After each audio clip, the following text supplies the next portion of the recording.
माननीय श्री जमाई राजा, माननीय श्री दाऊ साहब नागेंद्र सिंह करा है, माननीय हमारे बीच एक प्रखर वक्ता, एक श्रेष्ठ व्यक्तित्व जिनके वक्तव्य का हर कोई दीवाना है, चंदखेड़ा महाराष्ट्र के विधायक हम सब के जमाई राजा, उनका गजमाला से स्वागत हम अपने करकमलों से भी करेंगे अपने जमाई राजा जी का। शिवेंद्र सिंह जी द्वारा साल से राजा जी का स्वागत करते हुए करके माल्यार्पण शॉल श्रीफल से राजभवन शर्मा जी का माल्यार्पण से स्वागत करें। दाऊ साहब का माल्यार्पण शॉल श्रीफल से स्वागत करें।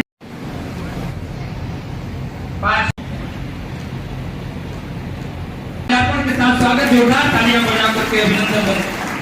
आज के इस स्वागत वंदन और अभिनंदन समारोह में हमारे बीच मंच पर विराजमान हम सबके चहेते और जिनके बारे में मैं बता दूं कि आज हम लोग बेसब्री से इंतजार कर रहे हैं कि वे हमारे बीच आए और हम उनका स्वागत और सम्मान करें। महाराज जय कुमार रावत जी, जो महाराष्ट्र सरकार से पूर्व में मंत्री थे और महाराष्ट्र सरकार में 4 बार आपने विधायक के रूप में प्रतिनिधित्व किया और संगठन में लंबे ओहदे से काम करके आज आप हमारे बीच में हैं।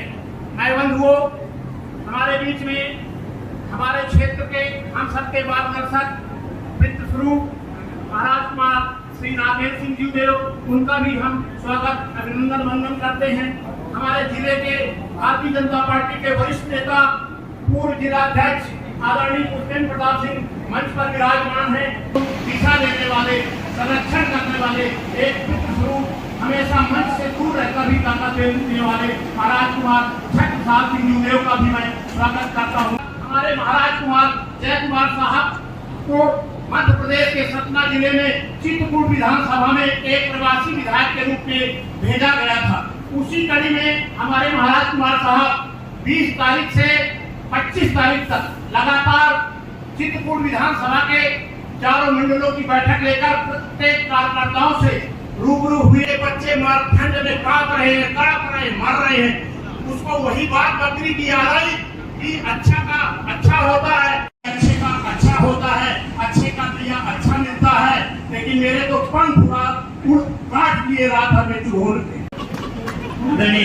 अशोक द्विवेदी जी ने जिस अपने जमाई राजा साहब, ये नियम ही है शास्त्र, साले और ससुराल वाले हमेशा जमाई से मिलना चाहते हैं। ये अलग बात है कि जमाई ससुराल में जाने में थोड़ा घबराते हैं, लेकिन हम सब बिल्कुल आपके स्वागत के लिए प्रतीक्षा में हैं। आप हमारे देवतुल्य हैं और माननीय जमाई राजा जी का, श्रद्धेय दाऊ साहब जी का स्वागत वंदन अभिनंदन। चेहरा नगर में हमारे बीच में महाराष्ट्र सरकार में 4 बार से विधायक हैं, कैबिनेट मंत्री रह चुके हैं। 50 साल से राजनीतिक सफर तय करने वाले दाऊ साहब का कितना सरल और सहज व्यक्तित्व हो सकता है। उनके साथ अपनी बात को समाप्त करूंगा। हो गई है पीर पर्वतों से पिघलनी चाहिए, हो गई है पीर पर्वतों से पिघलनी चाहिए, इस हिमालय से भी कोई गंगा निकलनी चाहिए। जब कोई बुजुर्ग गुजरता है तो बड़ी दिक्कत होती है। कांग्रेस के बड़े नेताजी ने बहुत खतरनाक थे, बोले इस बार हम लोगों को वोट दीजिए, एक घर में शमशान बना देंगे। तो आनंद के साथ आइए आप लोग एक बार जोरदार बजाइए। बड़ा अच्छा उद्बोधन कृष्ण जी का था। आइए हम सब जिस ओर आगे बढ़ रहे हैं, हम वहां तक पहुंचेंगे जिसकी प्रतीक्षा में पूरा वो चेहरा बैठा हुआ है हमारे श्रद्धेय जमाई साहब को सुनने के लिए। स्वागत की इस उद्बोधन की अगली कड़ी पर जमाई साहब के स्वागत के लिए जिन शब्दों का आंख ने तो आंसुओं से तरबतर देखा और फिर हम घोर संकटों से पर बचकर निकल आए, जमाने ने बुजुर्गों की दुआओं का असर देखा। और हम सब गौरवान्वित है कि आप जैसे सुयोग्य हमारे इस क्षेत्र के जमाई बने। लेकिन गौरवान्वित होने की बात महाराष्ट्र को भी है। मिहिर भोज के वंशज के यहाँ उनका ससुराल हुई। हम भी जब चित्रकूट छोड़ के गए थे, एक समय बीतने के बाद अयोध्या के राजा बने थे। शायद चित्रकूट से लौटने के बाद मंत्रिमंडल विस्तार के समय हमें भी अवसर मिले पुनः वो स्थान, कैबिनेट का वो सर्वोच्च स्थान जिसके लिए आप सहयोग हैं, मिलना ही चाहिए। बस प्रभु कामनाथ के आशीर्वाद से आपको मिलेगा। इस समूचे जिले के अंदर 5-6 हजार करोड़ से ज्यादा की रोडें सिर्फ आपके नेतृत्व इस जिले के अंदर बनी है। लेकिन दुर्भाग्य है कि जनता ये चर्चा नहीं करती कि हमारे यहाँ क्या हो गया। जनता ये चर्चा करती कि हमारे यहाँ ये नहीं हुआ। आज परिवर्तन स्पष्ट दिख रहा है देश के अंदर। इस देश की सांस्कृतिक धरोहर भगवान राम का मंदिर साकार रूप ले रहा है इस देश के अंदर। काशी विश्वनाथ का मंदिर, कभी कल्पना हम नहीं करते थे कि उन तंग गलियों में कभी ऐसा कॉरिडोर बनेगा। हम कल्पना करते थे कि महाकाल लोक में महाकाल लोक का निर्माण होगा। हम कल्पना करते थे कि ओंकारेश्वर में 100 फीट ऊंची प्रतिमा शंकराचार्य की लगाई जाएगी। हम सोचते थे 50 साल तो नहीं देखा ना कि महाराष्ट्र की धरती में टीपू सुल्तान की बाजार पे लोग चादर छाने जाते थे, लेकिन शिवाजी महाराज की कब्र में कोई नहीं जाता था। एक वोट से हार गया था इस देश के अंदर, तो एक वोट से अहमियत भारतीय जनता पार्टी से ज्यादा कौन समझता है। इसलिए बंधु, एक वोट की कीमत है। आप अपना वोट अमूल्य समझकर उचित स्थान पर दें। राम हमारा धर्म, हमारा कर्म, हमारी गति है।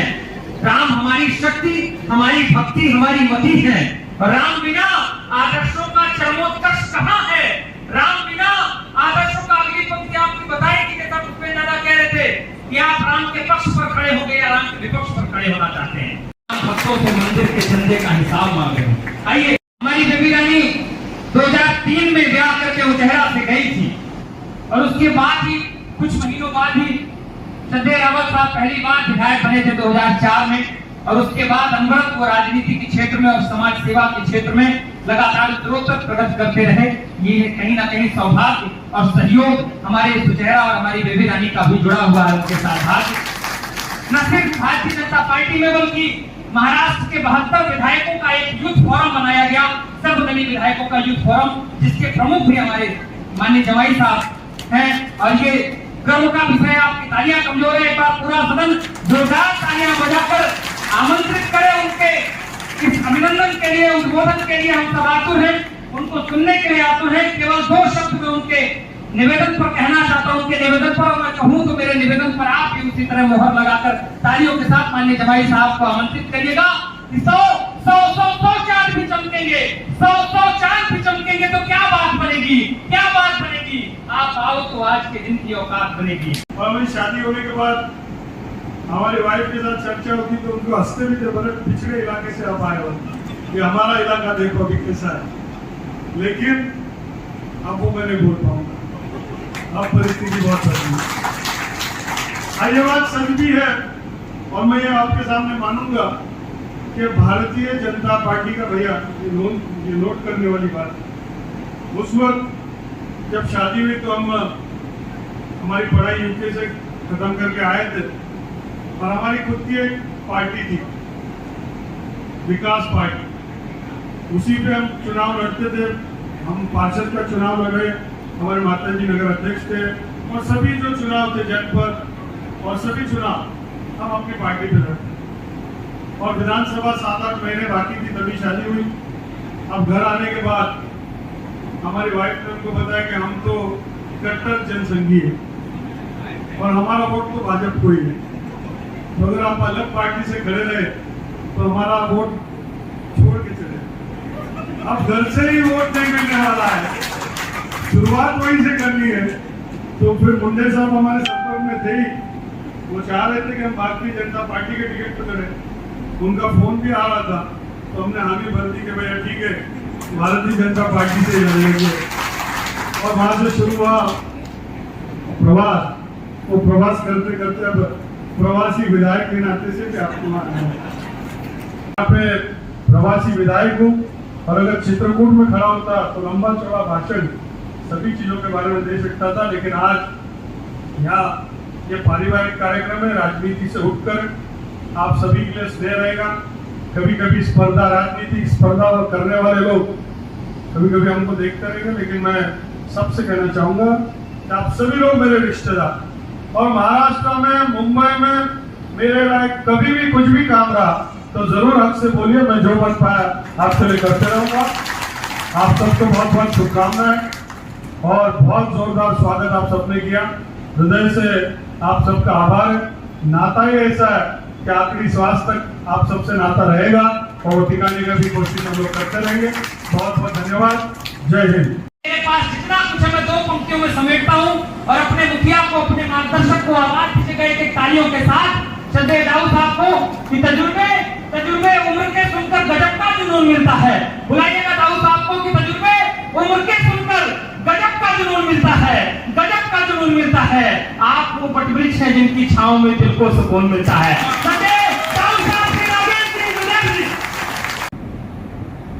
मेरे सामने भी एक धर्म संकट था कि मैं आज जिसके सम्मान में यह आयोजन है उनको मैं जमाई के रूप में देखूं कि नेता के रूप में देखूं। उन्होंने मेरा काम हल्का कर दिया है और हम सब यही चाहते भी थे कि हम उनको नेता के रूप में कम और जमाई के रूप में ज्यादा देखें। और उन्होंने जो स्नेह यहाँ पर अर्जित किया है उसके लिए हम यहाँ पर हमेशा आभारी रहेंगे। बंधुओं, इस अवसर पर क्या कहा जाए क्या न कहा जाए मैं स्वतः नहीं जानता हूं। एक कंपनी आई मेरे पास जर्मनी से एक पदार्थ लेकर के और यह बताने का प्रयास और प्रयत्न कर रही थी कि इसका यदि आप उपयोग करोगे, इस टेक्नोलॉजी का यदि आप उपयोग करोगे तो भारत की सड़कें अच्छी बनेगी, मध्य प्रदेश की सड़कें अच्छी बनेगी। मैंने उसे पूछा कि भैया आपने अपने देश में कितनी सड़कें इस टेक्नोलॉजी से बनाई हैं? उनको उत्तर जानते क्या था? एक भी नहीं। मैंने कहा आपने अपने देश में नहीं बनाया और हमको आप यहां बेचते चले आए हो। जिस टेक्नोलॉजी का सम्मान आपके देश में ही नहीं हो रहा है उसको आप हमको बेचना चाहते हो। तो जानते हो उनका जवाब क्या था कि 50 साल में जर्मनी की सड़कें खराब ही नहीं हुई और इसलिए मौका ही नहीं मिला हमको इसको बेचने का बनाने। मैं हैरान हो गया और सुनकर के।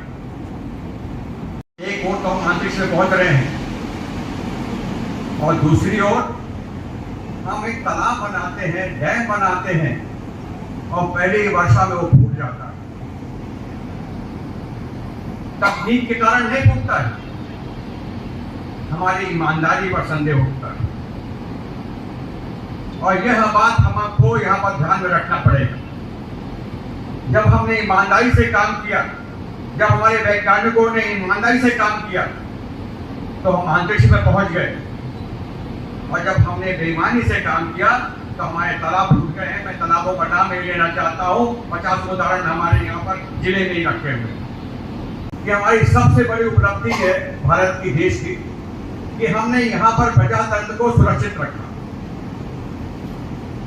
हमारे साथ जो देश स्वतंत्र हुए थे वो बर्बाद हो गए, लेकिन 70 साल के बाद भी हमारी प्रजातंत्र यहाँ पर कमजोर नहीं हुई, मजबूत हुई। और उसका एक कारण है कि हमारी जितनी भी संस्थाएं हैं वो अपनी सीमाओं और मर्यादाओं में काम करती रही आई। हमारी न्यायपालिका, हमारी कार्यपालिका, हमारी फौज, हमारा चुनाव आयोग, ये जितनी भी संस्थाएं हैं, हमारा मीडिया, ये सब अपनी मर्यादा और सीमाओं में काम करते रहे। और यह बात भी मैं बताना चाहता हूं, कभी कभी आप लोग बड़े उतावले मन में कुछ चीजें बोल जाते हो, बोलने की आवश्यकता नहीं है। नागौद राज परिवार ने एक बार भी अपने पार्टी के कार्यालय में टिकट मांगने नहीं दिया है। आप लोगों के संदेश ने यहाँ के जो जानकारियां प्राप्त की गई, जो सर्वे हुए, उनके आधार पर टिकट किसको मिलेगी, प्रत्याशी कौन होगा, वो हम नहीं तय करते हैं, वो वहां पर तय होता है। यह मर्यादा नहीं है हमारे पार्टी की, और मैं निवेदन करूंगा यह मर्यादा को कायम रहने दीजिए, वो निर्णय वहां पर होने दीजिए। वहां पर जो निर्णय वहां पर होगा, उस निर्णय को पालन करने के लिए हम आप सब बाध्य हैं यहाँ पर, चाहे नागेंद्र सिंह हो चाहे कोई भी हो। यदि पार्टी मुझे कहेगी नागेंद्र सिंह, देश की आवश्यकता है कि आप पंच का चुनाव लड़ो, तो मैं पंच का भी चुनाव लड़ जाऊंगा। भारतीय जनता पार्टी एक अनुशासित कार्यकर्ताओं की पार्टी। मैंने ये निर्णय सोच समझ के लिया था। यह अधिकार उनके पास अभी भी बरकरार है कि 55 साल तक इस क्षेत्र की राजनीति मैंने किया है। आज 82 वर्ष की उम्र है मेरी, एक लाइन में रोके हुए हूं। मेरे वजह से पता नहीं कितने ऐसे पुष्पेंद्र सिंह ऐसे युवा लोगों को अवसर नहीं मिला चुनाव लड़ने का। योग्यता होने के बावजूद भी वो कोटा में पूरा टेक कर रहा था जाकर। इसलिए मैंने सोचा था कब युवकों को मौका दिया जाए। अब तो पुष्पेंद्र सिंह भी बुढ़ापे में पहुंच रहे हैं, पता नहीं कितनों को पीछे कर छोड़ के चला जाऊंगा। मैंने सोचा था कि मैं हटूं, नए पौध आए और हम सब लोग मिलकर उसको काम करेंगे उसके लिए। वो अवसर अभी भी गया नहीं, पार्टी अभी भी वहां पर विचार कर रही है। मैं केवल एक निवेदन करना चाहूंगा कि पार्टी का निर्णय हमेशा सर्वोपरि रहा है और उसका उल्लंघन हम नहीं कर सकते। मैं यहाँ खुले मंच में कहना चाहता हूँ, आप सबसे आग्रह भी करूंगा कि आपके अंदर भी वही आवाज उठनी चाहिए कि भारतीय जनता पार्टी जिसको भी टिकट देगी उसके लिए हम पूरी ताकत के साथ मेहनत करेंगे और कोशिश करेंगे। संगठन के बल पर यहाँ पर चुनाव होता है, संगठन के बल पर। हम पैसा फ्री करके नहीं काम करते। हम अपने सिद्धांत और नीतियों में विश्वास करते हैं और उन नीतियों को ध्यान में रख करके हम काम करेंगे। आपसे आज निवेदन करना चाहता हूं, मैं यह नहीं कह रहा हूं कि मैं चुनाव लड़ूंगा, मैं यह नहीं कह रहा हूं मैं चुनाव नहीं लड़ूंगा। निर्णय पार्टी करेगी। आप पार्टी से जाकर के अपनी बात पहुंचाइए, अपनी भावनाओं को पहुंचाइए। जो आदेश होगा वहां पर उसका आदेश मैं पालन करूंगा और मेरे अलावा जिसको भी वो टिकट दे देंगे मैं उसके लिए पूरी ताकत के साथ मदद करूंगा। इतनी बात है अपनी बात जवाब करता हूँ। साहब को पाकर के हम धन्य हैं और हम ये मानते हैं कि जमाई साहब भी धन्य हो गए हमारी देवी रानी को पाकर के। निश्चित रूप से यहाँ पर विराजमान हम सब के संरक्षक जो हमेशा सत्य बोलते हैं पर कभी कभी झूठ भी बोल जाते कि मैं 82 साल का हो गया। सही सही बताइए हुजूर, आपको सयाने लगते हैं क्या? लगते हैं क्या? नहीं लगते ना। आप साइकिलिंग करते दाऊद साहब को देख लीजिए, आप वॉकिंग करते देख लीजिए।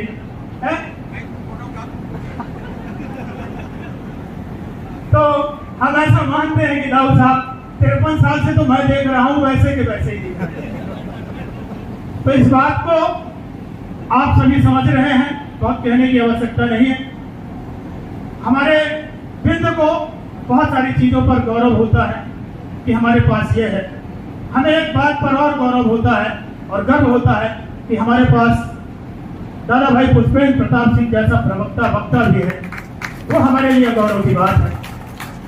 मंच पर उपस्थित पंडित राजभान शर्मा जी, इलाकेदार जी, इस नगर के तमाम गणमान्य नागरिकगण, मीडिया जगत से आए हुए बंधु, तमाम जनप्रतिनिधि, जितने भी लोग इस आयोजन में हमारे जमाई साहब के सम्मान कार्यक्रम में आए हुए हैं, मैं तहे दिल से आप सभी का आभार व्यक्त करता हूं कि आप सभी ने अपना अमूल्य समय देकर के हमारे इस आयोजन को सफल बनाया।